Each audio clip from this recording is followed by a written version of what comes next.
బాపట్ల జిల్లా Ballikurava Satyakrishna granite క్వారీలో granite చర్యలు విరిగిపడి 6 మృతి చెందడంతో పాటు పలువురు గాయపడ్డారు. ప్రమాదానికి క్వారీ యాజమాన్యం నిర్లక్ష్యం కారణమని కార్మిక సంఘాల నేతలు ఆరోపిస్తున్నారు.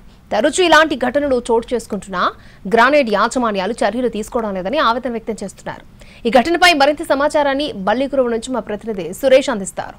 సత్యకృష్ణ గ్రానైట్ లో ఇవాళ ఉదయం పని కోసం వచ్చిన కార్మికులు గ్రానైట్ చర్యలు విరిగిపడి దాదాపు 6 మృతి చెందిన నేపథ్యంలో నిత్యకృతంగా ఇట్లాంటి ఘటనలు తరచూ జరుగుతున్న ఎటువంటి ప్రికాషన్స్ తీసుకోకపోవడం వల్లే వందల మంది కార్మికుల ప్రాణాలు పోతున్నాయని చెప్పి మాత్రం వారు ఆవేదన వ్యక్తం చేస్తున్న పరిస్థితి ఉంది. ప్రస్తుతం మనతోటి కార్మిక సంఘ నేతలు ఉన్నారు, వారిని అడిగి తెలుసుకుందాం. సార్ చెప్పండి, ఈరోజు గ్రానైట్లలో చేముగుర్తి గాని బల్లికురవ గాని ఈ ప్రాంతంలో ఇట్లాంటి ప్రమాదాలు తరచూ జరుగుతున్నాయి. ఈ ప్రమాదాలు జరగడానికి ప్రధానమైన కారణం యాజమాన్యం యొక్క నిర్లక్ష్య వైఖరి. గతంలో చేమకుర్తిలో హంస గ్రానైట్ లో పెద్ద ప్రమాదం రాష్ట్ర వ్యాప్త సంచలనం వచ్చింది. ఆ తర్వాత అనేక సేఫ్టీ ప్రకారం తీసుకుంటున్నామని మాటల్లో చెప్పారు తప్ప ఆచరణ లేదు. ఈ రోజు బల్లికురవలో ఎస్కే గ్రానైట్స్ లో ఈ ప్రమాదం యాజమాన్యం నిర్లక్ష్యం వల్ల జరిగింది. ఒరిస్సాకు సంబంధించిన 6 కార్మికులు స్పాట్ లోనే చనిపోయారు. ఈ రోజు యజమాని ఇంతవరకు స్పాట్ కి రాలా. కనీసం ఎంతమంది చనిపోయారు ఏంటి అని ఆరా కూడా తీలా. ప్రధానంగా గ్రానైట్ యాజమాన్యాన్ని ఒక ఆదాయ వనరుగా భావిస్తున్నారు తప్ప ఇక్కడ కార్మికులు ఉన్నారు, మనుషులు ఉన్నారు, వీళ్ళు ప్రాణాలతో ఉన్నారు, వీళ్ళకి సరైన సేఫ్టీ ప్రికాషన్స్ అందుతున్నాయా, ప్రమాద స్థలంలో ఏ విధంగా జాగ్రత్తలు తీసుకోవాలని చెప్పకుండా ఈ రోజు వాళ్ళకి డబ్బులే ఆదాయంగా వనరుగా చూసుకొని ఈ రోజు ప్రయత్నం చేస్తున్నారు. అందుకని ఈ ప్రమాదాలు జరుగుతున్నాయి. నిన్ననే వర్షం పడింది, లీకేజ్ అవుతుందని తెలుసు యాజమాన్యానికి, అయినా సరైన జాగ్రత్త తీసుకోపోవడం వల్ల ఈ రోజు ప్రమాదం జరిగింది. సిఐడిగా మేము డిమాండ్ చేస్తున్నాం, యాజమాన్యం మీద వెంటనే కేసు బుక్ చేయాలి. 6 కుటుంబాలకు ఒక్కొక్కరు ₹1 కోటి లెక్కన నష్టపరిహారం ఇవ్వాలి. గాయపడిన కార్మికులందరూ కూడా 50 లక్షల నష్టపరిహారం ఇవ్వాలి. యాజమాన్యాన్ని వెంటనే అరెస్ట్ చేయాల్సిన అవసరం ఉంది. కాబట్టి ప్రభుత్వం ఇప్పటికైనా స్పందించాలి, కార్మికుల యొక్క భద్రత కోసం ఆలోచించాలని చెప్పేసి మేము డిమాండ్ చేస్తున్నాం.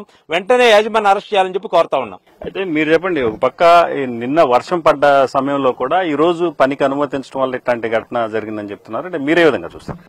ఖచ్చితంగా అండి, నిన్న వర్షం పడింది, పైన అవతల జమ్మి క్వారీలో వర్క్ జరుగుతా ఉంది. అంటే క్వారీ సేఫ్టీ అనేది లేకుండా కార్మికుల్ని ఏ విధంగా పనిలోకి పెట్టారనేది ఇక్కడ గమనించాల్సినటువంటి అంశం. ఏంటంటే క్వారీల్లో పనిచేసినటువంటి కార్మికులకి ఈ క్వారీ కాదు, మిగతా ఇక్కడ ఉన్నటువంటి క్వారీల్లో ఎక్కడా సేఫ్టీ అనేది లేదు. అధికారులు కూడా ఏదో చుట్టం చూపుగా వచ్చేసి యాజమాన్యం ఇచ్చినటువంటి లంచాలు తీసుకొని కార్మికుల యొక్క బాగోగులు చూడకుండా కార్మికుల యొక్క ప్రాణాలని కాపాడే దానికోసం ముందు జాగ్రత్తలు చర్యలు చేపట్టడం లేదని చెప్పేసి ఈ సందర్భంగా మేము ఆరోపిస్తా ఉన్నాం. ఇది ఖచ్చితంగా జరుగుతోంది. తరచూ ఈ ప్రాంతంలో పక్కనే ఉన్నటువంటి జమ్మి క్వారీలో గత 2 సంవత్సరాల క్రితం ప్రమాదం జరిగింది.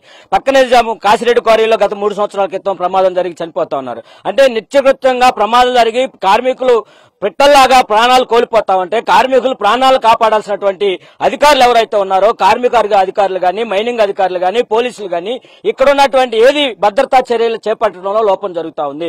యాజమాన్యం లోపంతో పాటు అధికార లోపం కూడా ఇక్కడ ప్రస్తావన వస్తుంది. ప్రాంతంలో ఉన్నటువంటి కార్మిక వర్గాన్ని అంతా ఏకం చేసి ఈ కార్మికుల్లో జరుగుతున్నటువంటి క్వారీలో జరుగుతున్నటువంటి ప్రమాదాలపైన పెద్ద ఎత్తున ఆందోళన పోరాటాలకి సిద్ధం చేస్తామని చెప్పేసి తెలియజేస్తాం. ఇది ప్రధానంగా కార్మిక సంఘాల నేతలు చెప్తున్న విషయాలు. ఏదైతే గ్రానైట్ క్వారీకి సంబంధించిన యాజమాన్యం నిర్లక్ష్యంగా వ్యవహరించడం వల్లే ఈ దుర్ఘటన జరిగిందని చెప్తున్నారు.